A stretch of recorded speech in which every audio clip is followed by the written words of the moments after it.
네, 12.3 비상계엄 당시에 국회의 계엄 해제 표결을 방해한 혐의를 받는 국민의힘 추경호 의원의 구속영장 오늘 새벽에 기각이 됐습니다. 재판부는 추 의원의 혐의와 재판 법리 모두 다툴 여지가 있다 이렇게 판단을 했습니다. 한편 이 대통령은 비상계엄 1년이 되는 오늘 대국민 특별성명을 발표하는데요. 어떤 메시지를 밝힐지 주목됩니다.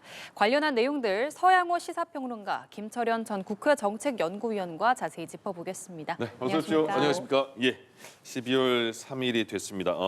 추경호 전 원내대표, 추경호 의원이 어제 오후 3시부터 밤 12시까지 구속영장 실질 심사를 했고 또 밤 12시부터 한 오늘 새벽 5시까지 이제 재판부의 판단이 있는 다음에 기각이 됐습니다. 혐의와 법리의 다툼의 여지가 있다. 불구속 상태에서 방어권 행사할 필요가 있다. 도망이나 증거 인멸의 우려가 있다고 보기 어렵다. 그러면서 기각이 됐습니다. 어떻게 평가하십니까? 추경호 의원에 대한 내란 혐의에 대한 분노가 사법부의 불신으로 번지는 계기가 되지 않을까 우려가 좀 되는 대목인데요. 예. 잘 아시겠지만 추경호 원내대표에 대한 그 특검의 혐의는 단순하게 표결을 혼동을 줬다는 것뿐만 아니라 나아가서 그걸 통해서 실질적으로 내란에 대해서 동조하고 표결을 방해했다는 혐의가 있었습니다. 예. 무엇보다도 중요했던 게 그 표결하기 전에 비상계엄 직후에 11시 20분 경인가요? 윤석열 대통령과 추경호 원내대표의 전화 통화 목록이 있었고 네. 그 이후에 의원총회 장소가 본회의장에서 중앙당 당사로 다시 예결위장으로 여러 차례 그 혼선을 주었고 예. 무엇보다도 당시 한동훈 전 대표가 이렇게 그 방침이 일관되지 않아서는 안 된다. 표결에 참여하기 위해서 일관된 방침을 줘야 한다라고 강력하게 당대표로서 요청했음에도 불구하고 예. 그것이 좀 지켜지지 않았죠. 이런 전체적인 부분에 있어서 내란 그 혐의의 중대성 입증되지 않았다라는 재판부의 판결에 대해서 예. 납득하기 좀 어렵고요. 두 번째 그 구속 요건인 국회의원 신분이기 때문에 네.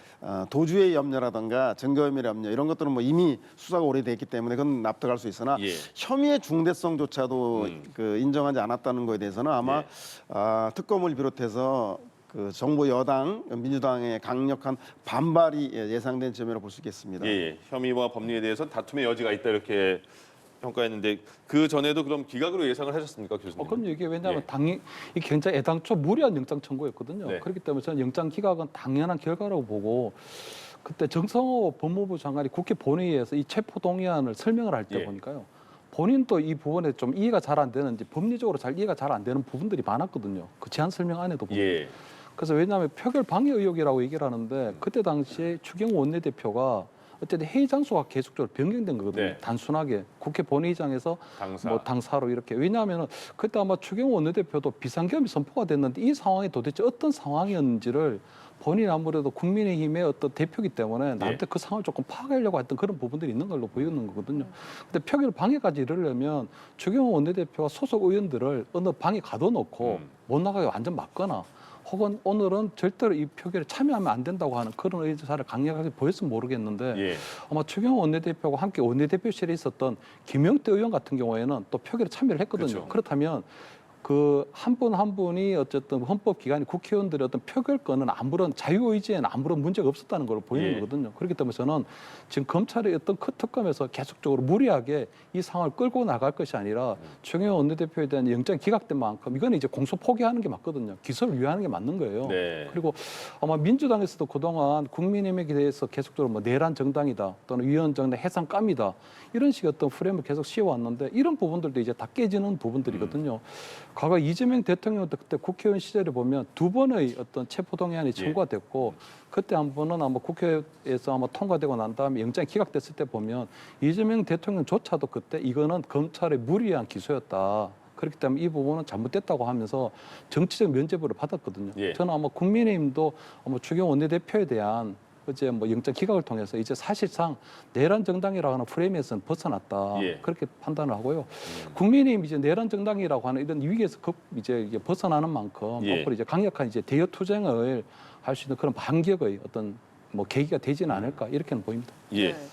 특검이 뭐 PPT 300장 등을 준비를 해서 이야기를 했다고 전해지고 있는데 법원이 혐의와 범죄에 대해서 다툼의 여지가 있다고 판단을 한 거잖아요. 그럼 좀 결정적인 한방이 없었다고 봐야 할지 어떻게 그렇죠. 보십니까? 그러니까 심증은 있는데 물증을 정확하게 제시하지 못하는 건 있는 것 같습니다. 잘 아시겠지만 아까 말씀드린 대로 윤석열 대통령과의 통화, 그리고 한동훈 대표의 항의, 그리고 실제로 의총 장소가 여러 번 바뀌면서 표결에 참여한 의원들이 전체 국민의당 의원 108명 중에서 18명에 불과했던 사실, 이런 것들을 보면 내란에 대해서 표결 방해하면서 내란 방조, 내란의 중요 임무를 종사한 게 아니냐고 하는 의심, 정황 증거는 많이 있는데 예. 이것을 입증하기 위해서 특검에서 국민의힘 의원들을 여러 차례 소환 조사했음에도 불구하고 그 소환 조사에서도 의원들이 내란에 대한 책임에 대해서 일말의 진실이 나올 줄 알았는데 아마 국힘 의원들도 추경호 원내대표 지키기에 앞장서서 그런지 결정적 한 방을 진술을 확보하지 못한 게 아닌가. 따라서 재판부에서는 이런 심증을 정황 증거는 있으나 물증을 입증할 수 있는 진술과 증거가 없기 때문에 이렇게 판단하지 않나 싶은 생각이 듭니다. 예. 네. 한덕수 전 국무총리, 박성재 전 법무부 장관에 이어서 이번에 또 영장이 다시 기각되면서 내란 특검이 좀 무거운 숙제를 안게 된 것 같은데 앞으로 수사에도 좀 차질이 생길까요? 그렇죠. 이제 특검의 실제적 기한이 잘 아시겠지만 최상병 김건희 내란 특검이 12월에 다 종료가 됩니다. 예. 그렇게 되면 아마 여론들이 이제 볼 텐데 특검 해봐야 별 내용이 없지 않냐, 야당 탄압일 뿐이다라고 하는 국민의힘의 정치 공세. 역시 특검 가지고는 1차 특검 가지고 부족하기 때문에 이것을 다 한데 모아서 2차 종합 특검을 해야 한다라고 하는 이 필요성에 대한 민주당의 공방들이 벌어질 텐데요. 이 공방에 대해서 국민들이 어떤 여론에 여론이 추이가 쏠리는가에 따라서 아마 향후에 전국 방향 결정될 것 같은데 아무래도 국민들이 보기에는 내란과 관련해서 진상이 규명되지 못한 측면이 아주 많다라는 의심들이 있는 것 같아요. 예. 그 대표적인 게 중앙선거관리위원회 계엄군이 침탈한 첫날에도 계엄군은 중앙선거관리를 침탈했는데 서버에는 계엄군들이 손을 대지 않았습니다. 나중에 계엄군의 진술을 들어보면 그 서버는 국정원과 검찰이 맡기로 했다라고 한답니다. 그럼 이미 국정원과 검찰이 이 비상계엄 내란에 어떤 역할을 하기로 했었는데 그 대목이 규명되지 않았고요. 그 이후에도 계엄 과정에서 가장 결정적으로 많은 사람들이 의구심을 갖고 있는 부분이 이 비상계엄을 왜 했는가, 무엇 때문에 했는가. 당시 야당이 자꾸 윤석열 정권의 행보들을 국정의 발목을 잡았기 때문인가라는 것만 이유로는 불충분한 설명이죠. 예. 국정에 처음부터 끝까지 농단에 관여했다고 하는 김건희 씨에 대한 문제는 없었는가에 따라서 이 비상계엄이 왜 발생했는가에 대한 김건희와의 관계성에 대해서도 아직도 전혀 밝혀지고 있지 않습니다. 그리고 김건희 특검에서 열심히 노력하고 있지만 양평 고속도로 종점이 바뀐 문제라던가 알겠습니다. 그리고 도이치모터 사건을 했지만 삼부토건 주가 조작 문제는 아직도 손대지 못하고 있고 예. 이런 문제에 대한 불만, 문제의식들이 해소되지 않았기 때문에 아마 종합특검, 제2특검들에 대한 요구가 있는 게 아닌가 싶은 생각이 듭니다. 예. 네. 특검의 영장 신청이 잇따라 기각된 데 대해서는 좀 어떻게 평가를 하십니까? 그래서 저는 뭐 일단 내란 특검에서 나름대로 뭐 이 제대로 된 수사를 했다고 보이거든요. 그 비상계엄 당일을 어쨌든 그 비상계엄에 대한 직접적 책임이 있었던 분들, 그러니까 뭐 윤석열 전 대통령이나 뭐 그때 비상계엄 국무회의 참석자들, 그리고 어떤 계엄권의 수뇌부들, 그리고 경찰 수뇌부들에 대한 전반적인 조사가 이루어지고 있고 실질적인 재판이 진행 중인 상황이거든요. 예. 그리고 또 아마 지난 탄핵 대선을 통해서 어쨌든 그 비상계엄에 대한 정치적 심판도 사실상 내려진 상태고 내란 재판도 순조롭게 진행되고 있는 상황이라고 보고요. 단지 저는 어제 추경호 원내대표에 대한 어떤 영장 기각이라고 하는 부분들은 국민의힘하고 이 비상계엄하고는 아무런 관련이 없다는 부분을 다시 한 번 더 증명하고 있다고 보이거든요.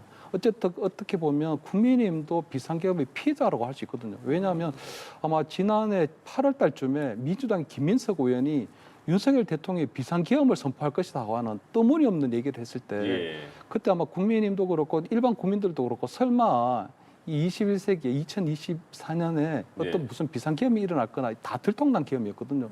근데 그 계엄을 12월 3일 날 저렇게 전격적으로 할 줄은 그 국민의힘도 전혀 몰랐기 때문에 그렇죠. 국민의힘도 어떻게 보면 일종의 어떤 계엄의 피해자라고 볼 수도 있는데 그렇지만 어쨌든 대통령이 그때 1호 당원이었고 그러면 국민의힘 나름대로 어떤 총괄적인 어떤 포괄적인 어떤 정치적 책임으로부터는 벗어날 수 없다는 부분이 있는 거거든요. 그렇기 예. 때문에 근데 저는 추경호 원내대표에 대한 어떤 영장 기각은 결국은 어떤 내란 정당이나 어떤 예. 위원 정당의 해산감이라고 하는 그런 것들은 굉장히 정치적 공세에 불과하고 국민의힘도 결국은 비상계엄 피해자이고 앞으로 그러한 부분에 대한 어떤 정치적 책임을 어떻게 풀어나갈 것인가 이런 부분에 이제 초점을 맞출 필요가 있다고 보이거든요. 방금 그 얘기하신 것처럼 어떤 뭐 여러 가지 부분도 있지만 저는 아마 그런 부분에 이제 초점을 맞추는 게 맞지 않을까 이렇게 보입니다. 예. 그러니까 그 지금 조금 전에 말씀해 주셨는데 민주당은 그래서 지금 3대 특검이 시간이 이제 임박해 오면서 마지막 그 종료하는 날짜가 범위가 광범위하니까 수사의 광범위하니까 좀 더 연장해야겠다. 그래서 2차 종합 특검을 추진해야겠다 이렇게 말을 하고 있는데 이게 추진의 필요성과 가능성은 어떻게 보세요? 문제는 이제 그 필요성들은 아까 말씀드린 여러 가지 1차 특검의 미진한 부분에 대한 의혹들이 있기 때문에 예. 이것이 특검 방법으로 하든 아니면 현재 국수본의 특별수사본부를 만들어서 특수본에서 하든 예. 수사는 진행되어야 한다는 데는 공감들이 있는 것 같습니다. 네. 다만 그것이 특검으로 할지 아니면 어떤 방식으로 할지에 대한 논란이 좀 있을 텐데 예. 뭐 여권 일각에서는 특검을 할 경우에 또다시 특검 임명 절차, 범위, 대상, 기한을 놓고 여야 공방이 치열해지면 또 다른 정쟁의 빌미로 소모적인 논쟁이 발생하기 때문에 예. 일각에서는 이미 존재하고 있는 상설 특검을 활용해서 뭐 상설 특검은 이미 그 설치가 되어 있기 때문에 예. 대통령의 임명권만 행사하면 되기 때문에 상설 특검을 통해서 조사하는 게 어떻게 하느냐 대안도 있기 때문에 그것이 상설 특검이지 아니면 그 특별 그 국회 새로운 입법을 통한 종합 특검이 될지는 모르지만 예. 하여튼 내란에 대한 미진한 수사는 계속적으로 철저하게 수사해야 한다라는 국민적 여론이 있기 때문에 그것에 대해서 맞추어서 국회가 합리적 안을 만들지 않을까 생각이 듭니다. 예. 특검에 대해서는 그 진영에 대해서 판단이 다른 것 같은데 2차 특검을 이제 여당에서 2차 종합 특검을 지금 요구하고 있는 거잖아요. 추진하려고 하고 있는데 그렇다면 첫 번째 특검에 대한 그 실효성이 있어서 추가로 더 해야 되는 것인가? 반대로 야당 같은 경우에는 특검의 필요성 자체도 그 부정하고 있는 겁니까? 그래서 저는 2차 특검 그러니까 벌써 좀 피로감이 오잖아요. 예. 저는 이제는 이제 특검에 대한 내란 특검에 대한 부분이 이제 조금 서서히 이제 마무리할 때가 돼 있다고 보이거든요. 네. 사실 한 6개월 정도를 꼬려온 거예요. 6개월 정도. 그렇기 때문에 아마 국민들 입장에서도 볼 때는 이제는 내란이라고 하는 부분들은 어느 정도 지난해 또 탄핵 대선도 있었고 정치적 심판이나 또 사법적 단죄도 사실상 순조롭게 이루어지고 있는 부분이기 때문에 예. 더 이상 특검에 대한 부분들은 조금 이제 피로감이 오는 부분이 있거든요. 특히 3개 특검에 지금 파견돼 나가 있는 검사가 한 100여 명 정도가 돼요. 네. 수사관도 한 500여 명이 되고 그렇다면 그만큼 저는 민생 범죄에 있어서의 공백 상황도 조금 우려할 수 있다고 보이거든요. 검사들이 한 100명 정도 거기 가 있으면 예. 아무래도 민생 범죄나 이런 부분들 또 검찰적 폐지하고 연결돼 있기 때문에 민생 범죄에 대한 어떤 구멍도 날 수도 있는 부분이거든요. 그렇기 때문에 저는 아마 어떤 정권 차원의 어떤 권력적 범죄에 대해서 특검이라고 하는 부분들이 그동안 관행적으로 좀 제한적으로 운영해왔다는 부분이 있기 때문에 저는 이번에도 아마 제한적으로 운영해야 됐다고 보이는데 예. 다만 세 개 특검을 좀 곰곰이 따져보면 조금은 차이가 있는 것 같거든요. 네. 내란 특검 같은 경우는 어느 정도 성과를 냈어요. 대통령, 장관, 총리 다 이제 어느 정도 재판을 받고 있고 또 예. 한덕수 총리에 대해서도 15년 구형이라든가 이런 것들이 내려오지고 있기 때문에 이제는 어느 정도 마무리하고 여죄가 있다면 이제 특별수사본부, 검찰하고 경찰에서 만들어지는 특별수사본부에서 나머지를 좀 추구하면 될 것 같고요. 예. 특히 또 행정부에서도 보면 그 지금 헌법 존중 TF라 그래서 사실은 이 비상기엄 당시에 어떤 행정 각 부처에서 어떤 직접적으로 또는 간접적으로 연루된 공무원들에 대해서도 직권 조사를 하고 있는 부분이기 때문에 예. 더 이상 내란 특검의 존속 가능성은 없고 또 채무 회병 특검 같은 경우에는 뭐 실체적인 어떤 구명 로비의 실체가 밝혀지는 부분은 없거든요. 단 윤석열 전 대통령이 어떤 굉장히 화를 냈고 또 임성근 전 사단장에 대한 구명 로비가 있었다는 부분이 있지만 그 구명 로비에 대한 실체가 확실하게 규명되지 않았지만 예. 그렇다고 해서 저는 새로운 특검을 만든다고 해서 그 부분이 또 규명될 수도 없기 때문에 그것도 마찬가지로 특별수사본부 넘기면 될 것 같은데 네. 다만 김건희 특검은 좀 다른 것 같거든요. 왜냐하면 계속적으로 아마 열 몇 개의 의혹 가지고 시작했는데 지금은 더 새로운 의혹들이 너무 하고 있기 때문에 예. 지금 최근에 또 박성재 전 법무부 장관하고 주고받았던 어떤 수사 무마 관련된 그런 문자 메시지도 나왔기 때문에 이대로 지금 김건희 특검을 그대로 종료하기에는 조금 국민적 의혹이 남아 있는 부분이 있거든요. 네. 그렇기 때문에 저는 아마 김건희 특검에 대해서는 한 2, 3개월 정도의 어떤 뭐 특검 기간 조금 연장해야 될 필요성이 있다고는 보이는데 예. 다만 저는 민중기 특별검사에 대해서 문제가 있다고 보이거든요. 민중기 특별검사 같은 경우에는 최근에도 보면은 본인이 어쨌든 김건희 여사가 투자했던 그 기업에 본인이 투자를 했는데 상당 폐기되기 전에 그걸 처분을 해서 1억 원 정도로 이익을 올렸다는 것도 있고 예. 또 양평군청 공무원이 또 강압 수사를 받다가 또 숨지는 사건이 발생했기 때문에 그 부분에 있어서는 또 국가인권위원회에서 또 수사를 하고 또 앞으로 또 고발이 되면 또 수사가 되고 있는 부분도 있거든요. 예. 또 통일교에서 민주당 우리 관객단체장에 대해서도 후원금을 냈는데 그 부분은 또 이번 수사에 또 배제를 했어요. 그래서 알겠습니다. 또 국민의힘의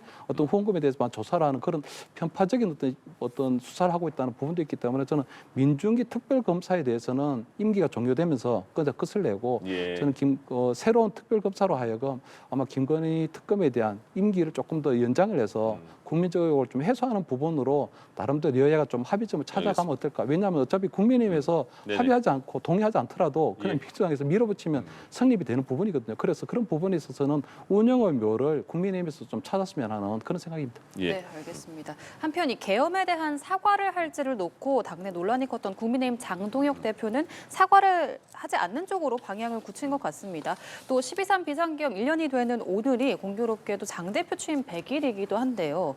관련한 일정은 아직 없는 상태인데 좀 계엄 사과에 대해서 침묵하는 거를 택한 걸까요? 그렇습니다. 지금 국민의힘 같은 경우에는 지금 탄핵 반대 당론도 무효하지 못했거든요. 그러니까 탄핵에 대해서 반대했던 당론도 그대로 유지가 되어 있는 상황이기 때문에 저는 아마 비상계엄 1년이든 오늘 정도에는 그 탄핵 반대했던 당론도 사실상 철회하고 그리고 아마 장동혁 대표가 비상계엄에 대해서는 사과하고 하는 그런 부분들 좀 전향적으로 나왔으면 싶었는데 예. 왜냐하면 12월 3일 비상계엄 당시에 보면 그 어떤 군병력들이 국회로 들어가는 상황들이 생중계로 되고 있었기 때문에 그것을 지켜보는 국민들이 정말 무섭고 두려웠던 그런 감정들이 네. 있거든요. 그런 부분에 있어서는 집권 당이었던 국민의힘이 어떤 형태로든지 포괄적인 어떤 사과를 하는 부분이 맞는데 아마 장동혁 대표 같은 경우에는 지금 아마 강성 지지층의 지지로 당대표가 되고 또 그분들이 계속적으로 사과에 대해서 반대오기 때문에 예. 만약에 그 사람들하고 다른 의견을 내게 되면 본인의 정치적 기반이 한꺼번에 무너진다는 그런 생각을 또 갖고 계실 것 같아요. 네. 그러다 보니까 아마 결국은 또 오늘 사과 메시지를 못 내릴 것으로 보이는데 다만 대신에 저는 한동훈 전 대표가 비상계엄 당시에 예. 또 그 본회의장에서 어떤 비상계엄 이 찬성 표결을 이끌기도 했고 그래서 아마 한동훈 전 대표가 사과하는 그런 모양새도 보이고 예. 또 초재선 의원들이 또 한 30여 명대 또 사과 메시지 별도로 내고 한다고 하기 네. 때문에 국민의힘이 나름대로 그 부분에서 보완을 할 수는 있다고 보이지만 알겠습니다. 그렇다고 하더라도 장동혁 대표가 내지 않는 이상은 예. 내란 정당이라고 하는 그 이미지 또는 내란 정당이라는 프레임이 굉장히 고착화 될 가능성이 알겠습니다. 커 보인다 그런 말씀 좀 드립니다. 네. 네. 그러면 이 문제가 국민의힘의 당내 갈등에는 어떤 영향을 미칠까요? 그래서 앞으로 저는 이제 지금 굉장히 조금 내용이 굉장히 커질 걸로 보이고요. 왜냐하면 처음에 장동혁 대표가 그 당대표가 됐을 때는 예. 저는 보수의 어떤 세대 교체를 의미한다고 보였거든요. 그때 아마 김문수 후보로 대표되는 것보다는 장동혁이라고 하는 새로운 어떤 보수의 얼굴로 국민의힘이 세대 교체가 되겠구나. 특히 장동혁 대표 같은 경우는 작년 12월 3일 비상계엄 해제 당시에 예. 그 본회의장에서 그 표결에 참여를 했거든요. 그렇기 때문에 저는 훨씬 더 어떤 명분을 갖고 어떤 국민의힘을 좀 바꿔 나갈 줄 알았는데 어쨌든 지금 대표가 되고 난 이후에 태도가 지금 굉장히 좀 돌변된 상태고요. 예. 아마 본인이 계속적으로 강성 팬덤을 중심으로 아마 당 운영을 하려고 하는 부분이 있고 한쪽에서는 탄핵에 찬성했던 예. 세대 분들의 어떤 목소리가 나오고 있기 때문에 아마 그런 부분에 있어서는 앞으로 굉장히 내용이 심해질 가능성이 높고 예. 저는 아마 그런 것들이 아마 심리적 어떤 분당 상태로까지 이어질 수 있을 만큼 굉장히 조금 이제 안에 내전이 좀 강화되지 않을까 이렇게 보입니다. 예. 지금 추경호 의원 잠시만요. 지금 이재명 대통령이 비상계엄 1년이 된 오늘 특별 성명을 발표한다고 하거든요. 먼저 현장을 보겠습니다. 네, 오늘 12월 3일 비상계엄 1년이 됐습니다. 이재명 대통령이 대국민 특별 성명을 발표를 할 예정인데요. 네. 서평론가님께 먼저 그걸 여쭤볼까요? 추경호 의원이 오늘 구속영장 기각이 되면서 이제 조금 전에 저희가 얘기 나눴던 장동혁 대표가 과연 사과의 메시지가 나올 것인가? 그러면 기각이 된 상황에서는 더 안 나올 것이다. 이런 얘기가 예측이 있잖아요. 네, 그렇죠. 예. 장동혁 그 대표의 주홍 글씨 지우기. 네. 그 계엄 비상계엄 해제에 표결을 한 18명 중에 한 분이 장동혁 대표죠. 그래서 예. 본인이 이런 그 강성 지층으로부터 그 당성을 의심받고 있기 때문에 더 강경 투쟁 일변도로 가고 있는데 아마도 추경호 대표가 구속이 되었다라면 그걸 계기로 해서 사과를 할 수도 있었을 텐데 예. 구속되지 않음으로 인해서 이 전체 프레임을 야당 탄압으로 규정짓고 해 나갈 것 같습니다. 이렇게 추경호 대표가 강경 투쟁을 벌여 나간다고 한다면